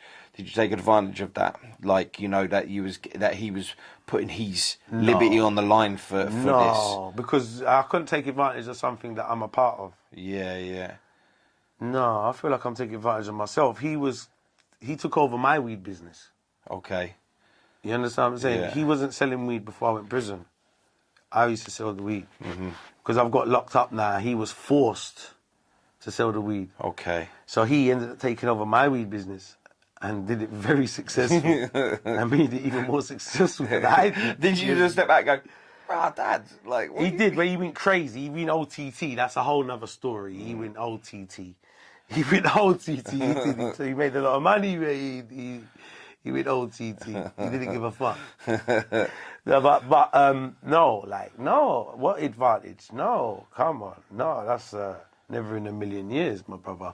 I was grateful that my dad believed in me. Because he could have pulled the plug any minute and said, listen, you got to come back to England. But you see, he believed in me. That's what I wanted to hear, man. Yeah, that's what he did. He believed in me. Like, I could, like, first and foremost, my dad, you couldn't take advantage of him if you wanted to. Do you know what it is? Like, I put that out there just to see, like, if, like, you understood. You know? I know why you said that. Yeah. I know, it's a good angle. Yeah. Do you know what it is? And do you know what it is? Like, it's good. Yeah, and do you know what? I knew that the answer was going to be the way that you said it. Yeah, I wanted to hear it. Yeah, of course. Yeah, of course.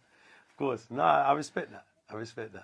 But and the reason why I put it out there, you know, and I asked that question is because, like, I want the people that watch the video to understand that you can't go through life taking advantage of people that are helping you progress for the positive. Are you fucking crazy, man? And let me. Sorry to cut you. No, do your thing, man. Like, my brother, that's why I put my life on the line. Because to me, in my head, I couldn't come back to Jamaica, couldn't come back to England without making a success of myself. My dad's putting his life on the line. Yeah. Fuck the money. Yeah. They tried to run up on my dad 4 or 5 times. Fuck money. They put my dad's life at risk. Hits have been put on my dad's head because of me owing people money. Yeah. You get me? I owe the firm £40,000 when I was in Jamaica. and a hit was put on my dad. Because I'm in Jamaica and they thought I'm fucking living the high life in Jamaica when I'm just trying to make something on my fucking career. Yeah, yeah. So like, every time I'm putting, you see, every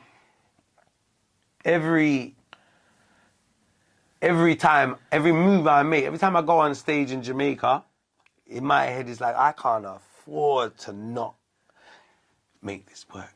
There's a different pain in my career, bro, from day fucking one. You know, from day one, from the first moment, because that's what it was. I come out of prison to make a success of myself. My dad's putting his life on the line. So it's like, I couldn't feel. That's why I didn't go to the beach. Because what am I doing at the beach? Well, yeah. Feel me? Yeah. What the fuck am I doing? That would have been taking advantage. If I'm out at the beach every day, my feet up like that, smoking big spliffs.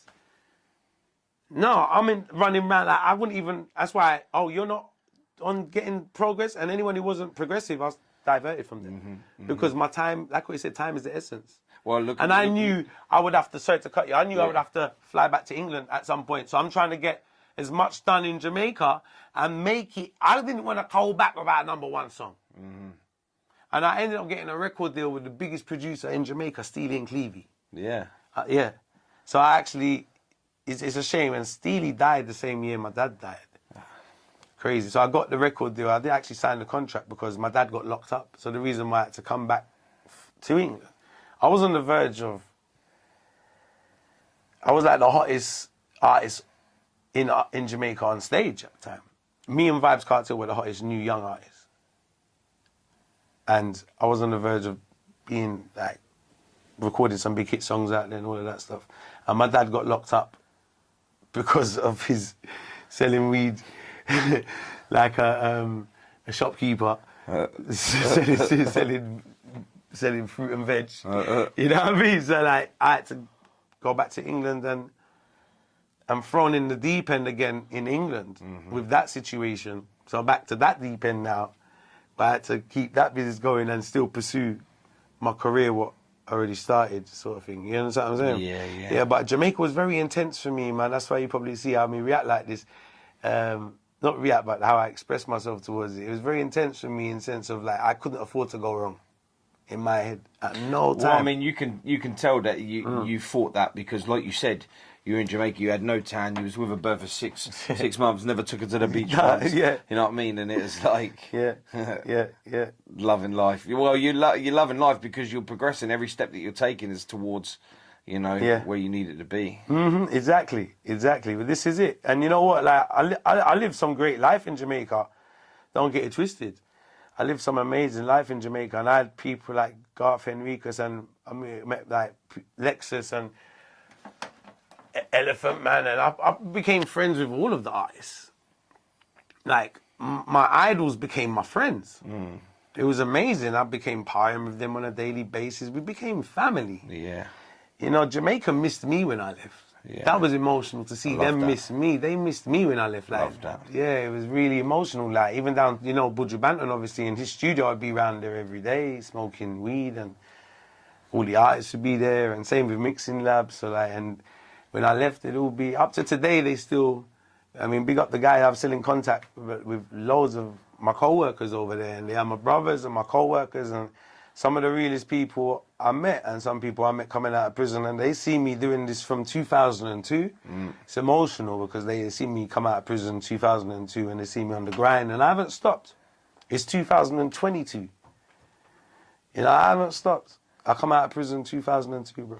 Yeah, man, you're on fire. Yeah, and I feel like the best I've ever been. I feel like I found myself as an artist. I'm in a comfortable place as a person and very focused, and I've got a lot to offer people musically. And when I see like people like yourself and the masses telling me how my music has motivates them in their mental health, or motivates them in their life, or they enjoy it in whatever way they enjoy it, from old to young, male, female, wherever they're from, it means so much to me. Like, you see like the people doing the videos, my little thing, like, that means the world to me, you know what I mean? That means the world to me. That's what I'm here for.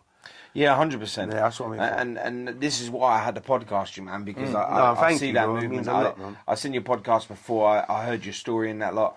I knew that our podcast would be different to everyone else's because my message is different to everyone else's. It is. I was because I do a lot of podcasts, and I treat I was really looking forward to this one. Yeah, good. I was really looking forward to it. And it's funny because I didn't get a chance to look into too much of your story as much as I would have liked to. Something that drew me to your energy was just really positive when you reached out to me, and the way you showed me gratitude and appreciate what I was doing, and I really appreciate what you're doing, my brother. And like you said, you haven't even been doing that. Hearing your story is amazing. I think you're a very motivational person, bro, man. All credit to you, my brother, man. Yeah, man. And all the best to what you got to do as well, man. Yes, we're gonna be hitting this journey together, man. No, definitely, bro. This is just the beginning. Yeah, for this sure. This is just the beginning. We got lots more to do. Yeah, man. So definitely. you've gone through all the phases in your life. Mm-hmm. You've gone from living on probably one of the toughest towns. Yeah. Coming up in one of the toughest organisations that you could probably get into, music. Yeah. Throughout like the 90s into the 2000s, it's like it's absolutely mental. You've been over in Jamaica living the hard life whilst that your family has been here trying to help you progress. So you knew that you had to succeed to be able to for what they did to make it worth it. Absolutely for your progression in your life. Yeah. Throughout all of this, you managed to find yourself. Yeah. That's powerful. Thank you. Because not only did you find yourself, but you found your place to the point where now your message is clear. So clear that you can hear it in your music, which I've established already you can hear it in your music, and you can hear it from the people that listen to your music when they come back with videos and messages and stuff to you. Man, if you ain't taken over, and that isn't showing you're taking over, oh, my brother, I swear, family, it means the world to me, my brother. I don't think you understand. I'm on the journey. I put the work in. I'm so grateful for all of the feedback I'm getting, and this is it's just a real moment in my life. Just like we said, how was it when Jackie O called me up on stage and things I've done, and this is like, it feels like one of the moments because I'm just really focused on doing the work, and putting my all into it, and to see it resonate with people, it's amazing. It's really emotional, really emotional, really appreciate it on a different level. Honestly, it really means a lot to me because that's what I'm in it for. That's what I do music for. Yeah, man. To me too, man. Like, for real. So where's the future for Tuggawar? Where's this journey taking you? Sky's the limit, man. Sky's the limit. I really wanna inspire people as much as I can. You're doing it. Trust me. Thank you. I really want to do it. Like, more music. I've got loads of new music coming out, so I look forward to seeing like a brand new mixtape, and I'm gonna drop a brand new album, and I'm gonna tell everybody from now I got a brand new exclusive album produced by Frostbite. What? Yes, because he's not. Listen, people just seeing the visuals, yeah, and think that Frostbite is just the visuals. No, he's one of the most talented people I've met for a long time. The guy's an amazing producer. And do you know what it is? The fact that he's giving you the opportunity and you're giving him the opportunity. It works both ways. Yeah, 100%. We work so well together, and it's just like when two creative people get together and just create magic, and we're just enjoying creating the magic. I look forward to that album. Music. Oh, the album's something else, man. Thank you. And it's called, I'll let everyone know, it's called A Touch of Frost, out soon. You get me? And the mixtape Narcos Coffee will be out soon. So I've got a mixtape coming out, Narcos Coffee. I'll drop the mixtape, and then we'll have the album A Touch of Frost out soon, produced by Frostbite Productions. I can't say Frostbite Films. Frostbite Productions, and now they're Frostbite Music. You get me? Tug Movements in the building. So we got loads of new music coming out, and loads of new music videos as well. And I want to inspire people as much as possible. I'm gonna bring back I've got my own little podcast, the Tuggawar podcast, and I'll bring that back, and I'd like you to come up for one of my podcasts. Mate, I'm there. I'd love that. For sure, I'm there, man. I'd love that. I'd love that if you could come up for one of my. Yeah, of course. So we'll make that a day. We'll definitely make it happen. Definitely. And I like to work on a movie eventually, or like a series, something about my whole story from my life. Yeah. So I'd actually like to make a series or a movie, and me and Frostbite. I want to be the guy in the background, just standing there or walking, just be like, I'll just, no, you got a whole role in it. No, they'll be like, yeah, I'll be like, did you see that? Did you see that? They'll be like, what? I just went past on a push bike. Did you not see it? No, man, I got a big role for you in it, man. Man, I'm there, man. 100%. Thank you. And you know, we got to do this tattoo thing as well. Yeah, man, for sure. 100, yeah. We're going to get that. I'm well up for It's that. not that I'm scared of needles. I've just never been a tattoo man, but now you've suggested it. We've got to make it happen. It'll be good. It'll be good, yeah. It will be good. Definitely. You get tattooed, get some girls dripping off you or Oh, whatever. mate. Yeah. New Tuggy. Yeah. Where'd the name come from? Tuggawar. Yeah. All right. When I was, you remember WWF wrestling? Yeah, of course. Tugboat. Do you remember a wrestler called Tugboat? Yeah. All right. My first name was MC Tugboat. Okay. Because I was big. Yeah. I was really big. I was like 20 stone when I was young. Yeah. So like I was MC Tugboat, and MC Tugboat turned into MC Tugger. The boat kind of got washed away, and people used to say MC Tugger. So it was like Tugger. So like I got MC Tugboat from like 14, 15 years old. By the time I was 16 now, because I've always been aggressive. Yeah. On the microphone, you see like this aggression and this passion I put into the microphone. Yeah. Like I got like that kind of vibe, and I've always been like that. And my friends noticed it when I was young, and they said, "Yo, Tuggawar," because it's when I'm on the microphone, it's like I'm warring. Yeah. So that's what it was. Nothing to do with the Tuggawar rope game. Man. So that's how MC Tugboat turned into Tugger, and because of my aggression on the microphone, it was like I was warring the microphone. They said. Yeah, I love it. So it's like Tuggawar. Yeah. I appreciate that, man. No, That's respect. good. Listen, man, it's been absolutely amazing. Thank you, like, Paul. Really appreciate it, man. Do you know what it is? I love when I do podcasts like this, man, because I'm vibing. Yeah, me too. Know, and that's good. Really And it's not every day that... You know, if we'd have probably walked past each other in the street, nodded or whatever, do you know what I mean? Just carried on walking. I think that, like you say, we've come to the right point in our life where we're managing to be able to connect. Yeah, I you know, believe and that, that's bringing major movements, major movement, to the guys and girls that watch this, man. Yeah, real talk. Thank you, everyone who's watched this. Yeah, definitely. Yeah, man. and without this pain and without the past that we've had to live, we'd have never come across this kind of thing.